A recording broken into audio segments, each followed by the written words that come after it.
Hi, I'm Aiden, another internet nerd. It requires immense talent to not only make a video game, but to get it onto something like the Nintendo Switch. Or at least, that's what you would think. Nintendo has been allowing some crazy stuff on the Switch eShop over the years, and that's what I want to talk about today.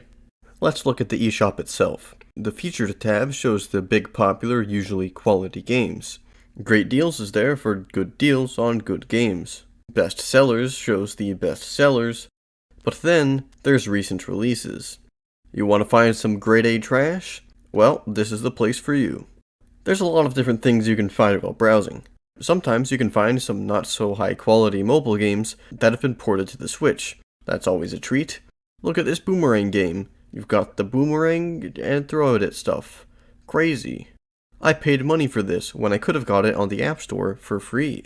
If you find a game that looks interesting, you can also go to the publisher page to see everything that publisher has published. Here's Random Spin Games. They've published many classics, including Disco Cannon Airlines. And I mean, with that title, I'd be surprised if it wasn't the greatest game of all time. So in this game, you get shot out of a cannon, and you have to bounce off as many things as possible to raise your high score. There's nothing at the top, stuff just kind of stops appearing. The graphics are pretty amazing too. It's kind of crazy that this is able to run so smoothly on the Switch. Oh, and by the way, you can control your trajectory in mid-air, but if you move around the camera, the controls do not adapt to it. So you could be holding left and going right, etc.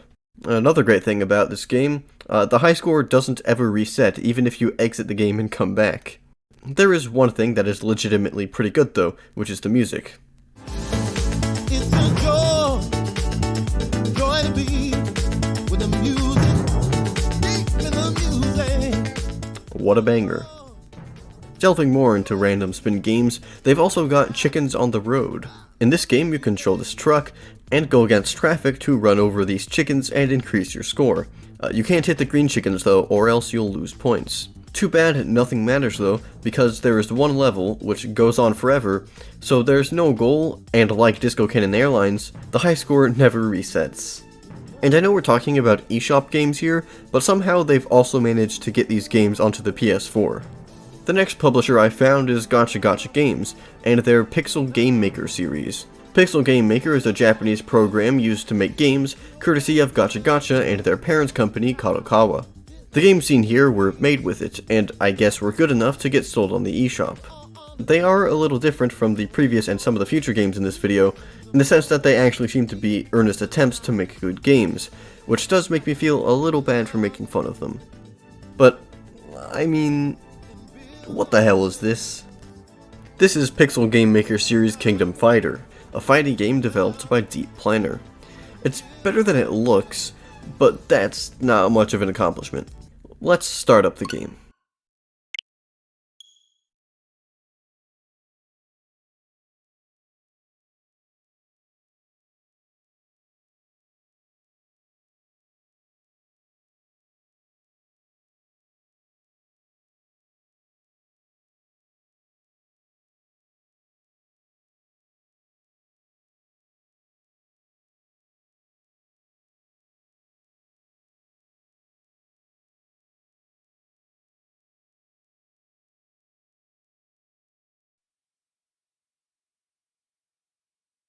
Kingdom Fighter. Alright, there are 8 characters to choose from at the beginning, with 2 unlockable characters making a total of 10. I went with Killer Machine, because, well, you can't give me a character named Killer Machine and not expect me to choose them. Anyways, there's 2 modes, the Story Mode and the Versus Mode. For Story Mode, after you choose your character, you get a little blurb at the beginning, and every few matches you get a scene with another fighter that has been graciously translated into English. The English translation for this game is pretty solid, which kinda surprised me. Well, except for this part, which they just forgot to translate. Anyways, let's take a look at the Story Mode. Killer Machine is a ninja who practices Kuga Ninjutsu and mainly works as an assassin. She was ordered to kill Balberith, the champion of Kingdom Fighter, so she joined the tournament to carry out her mission. And here we have our first taste of gameplay. The presentation is, yeah. The walk cycles are my favorite part. The music, though, is actually pretty good, but everything else is super out of whack. For the gameplay, you can move up and down on the screen, and you have normal moves and special moves, and a dodge move. If you fill up the 2 bars underneath the health bar, you can also perform a super move. And that's about all there is to it. It functions, which is nice, but it's not exactly great. The character movement is probably the worst part. They're all super slow and it's hard to dodge and maneuver and all that. Oh, and also it's the first to 2 wins, and after you win a round, your health and position do not reset, which sucks. And some of the fights, oh boy. Just listen to this fight with Satan Taisei.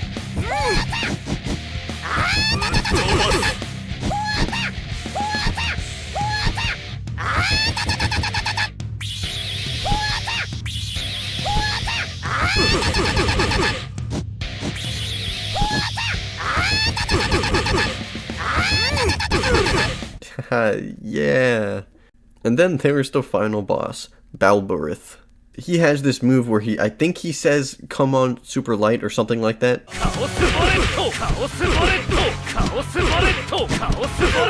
And he just spams it, and it takes up a whole bunch of the screen, and if he's in the middle, it's basically unavoidable. Plus, his super move can almost one-shot you. It takes up like 3/4 of your health. After finally beating this guy with Killer Machine, you know what happens? Killer Machine says that if Balborith just gives her 500 million yen, she'll throw the match. What a conclusion, which is then followed by the slowest credit roll of all time. I appreciate the effort, but not worth 15 bucks. Next up, Messiah End, developed by Hyoryosin. This one looks like it could be decent. Let's check out the trailer.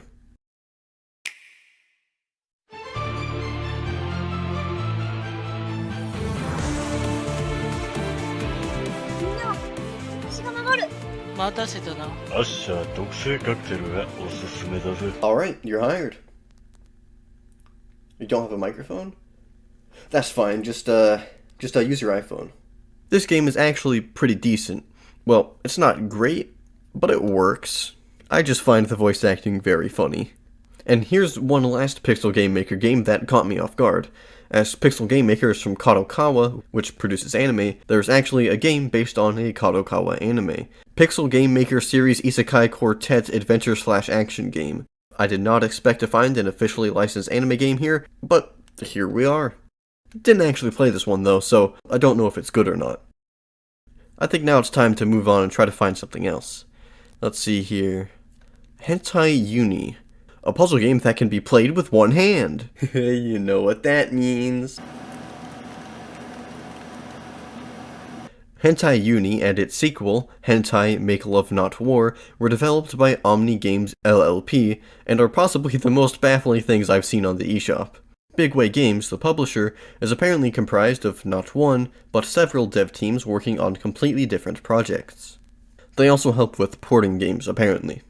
Besides the hentai series, their games seem pretty legit, which is probably why these ones were able to get approved. So this is our game, this is what we've been working on. It's a dog with a gun, it works, it's pretty good, I think. We're making good progress. What have you guys been working on?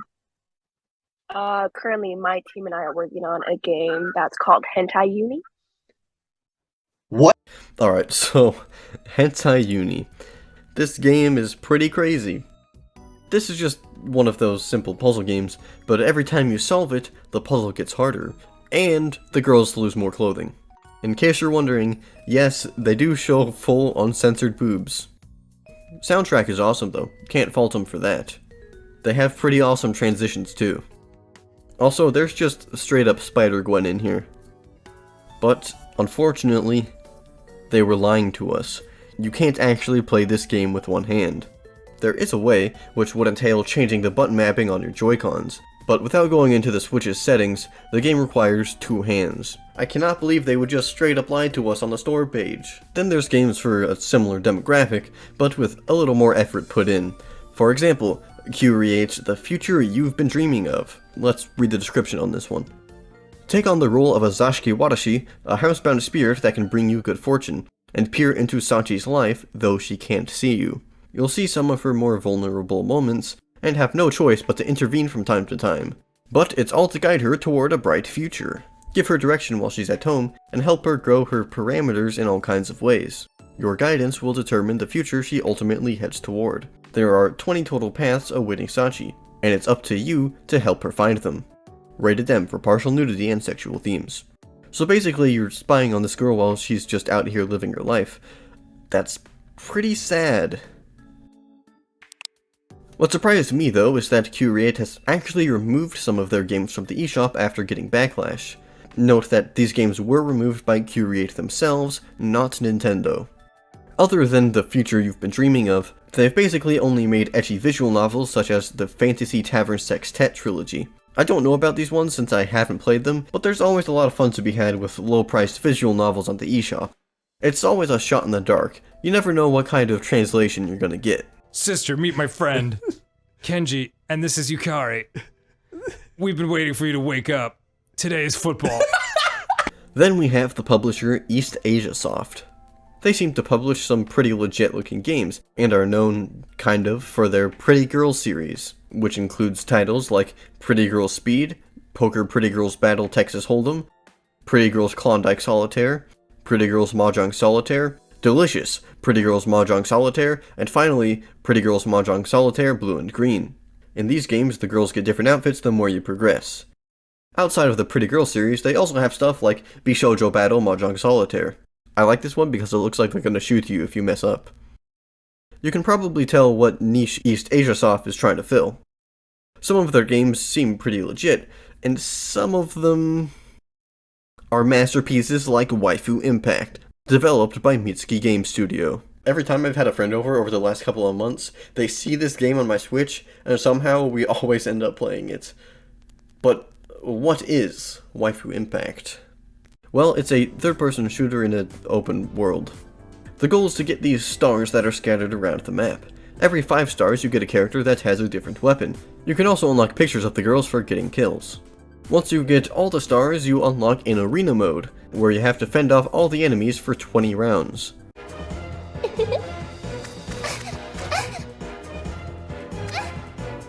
So already this is one of the better games so far, since it's actually structured like a video game. Doesn't mean it's good though. The controls are pretty god-awful, especially for platforming. It is super janky in a way that is just hard to describe. As you run around the world, you'll run into enemies, but there's only one type of enemy. And just to top things off, there are objects that you can just go straight through. So, Waifu Impact. Life-changing experience. East Asia Soft also has a similar looking game named Hentai vs. Evil, which I can only assume is the second greatest game of all time. It was developed by Axios Games, who has teamed up with East Asia Soft on multiple occasions, including this game, Neko's Secret Room. Well, this looks familiar. It's not from the same guys as Hentai Uni though. Well, East Asia Soft has published some big way games, so I wouldn't totally rule it out, there's just no evidence of it. This one is slightly more unique though. There's a crazy hub world type thing where you can customize your character and dance. I love the height slider here because it doesn't just make you taller, it just makes you bigger overall. I'd also like to mention that the outside of this house is straight up real life. Of course there is the puzzle stuff which does work, and just like Hentai Uni, the girls lose their clothes when you do the puzzles. Groundbreaking stuff. But I think that's about all I could take before I lose my remaining sanity. I don't know how or why these games got onto the eShop. Yeah.